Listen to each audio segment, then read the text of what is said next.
The new Los Santos Drug Wars DLC is going to be releasing in GTA 5 Online in about 12 hours, which means now is the time to start thinking about how much money do we need to buy what we want in the game. Now in this video, I don't want to be tossing out random numbers, so I'm going to be looking at the past 3 winter DLCs and also breaking down into categories how much we are likely to spend on the business, on the cars, and on other things in the game. Now, if you're someone who wants a quick answer, get straight to the point, 10 to 15 million I think is going to be a comfortable spot to have. Obviously, I believe that there'll be more to spend on, but 10 to 15 million should be good enough. But for those who want the breakdown, let's get into it. So the first thing we're going to focus on is the businesses. In 2021, the contract DLC released and it gave us the agency. The price range for the stock agencies was 2 to 2.8 million, and then with upgrades, you'd be getting close to $4, maybe $5 million. So for the contract DLC, we'll say that the low end is 2 million, the high end is 5 million for the agency. In 2020, it was a Cayo Perico Heist, and of course, the Kasatka came out. The base Kasatka is 2.2 million, and then if you get the vehicles that you probably should get for it, you could be looking about the $4 to $5 million range, including upgrades, customization, everything else. So once again, we were looking at about the $2 to $5 million range for the business in 2020. And finally, 2019 gave us the arcade.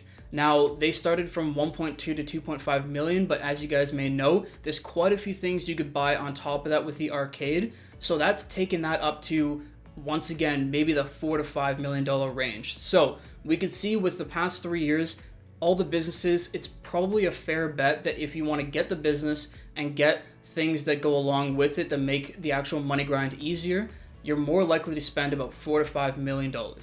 So if you're only here for the businesses, 4 to 5 million is probably all that you need. Now, as for the vehicles, in each year they released about 15 or more vehicles, and that stretched across multiple different things like Legendary Motorsports, Warsaw Cash and Carry, so the price ranges could vary quite a bit.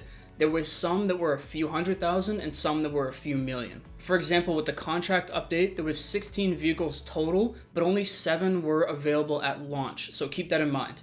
But the range was from $890,000 to like $3 million, so quite a big range.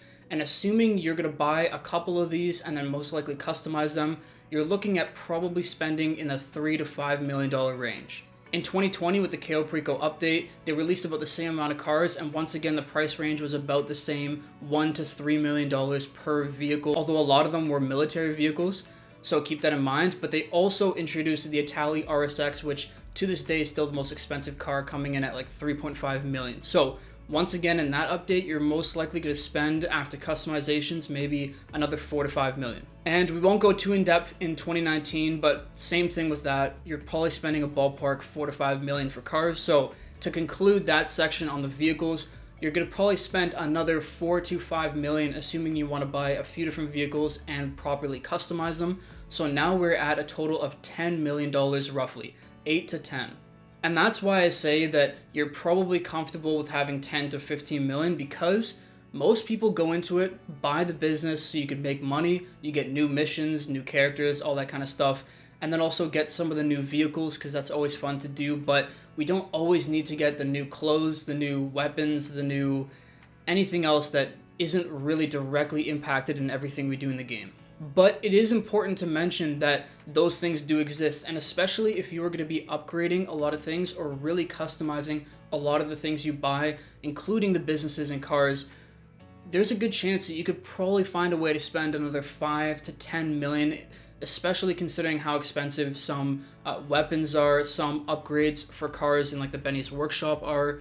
There's quite a few ways that the money can add up, so I would not be surprised if there's another way, or there's ways to spend another 5 to 10 million just off of miscellaneous things or just weapons and whatnot. So all in all, that's why I said I think a $15 million range is a pretty comfortable amount for most people.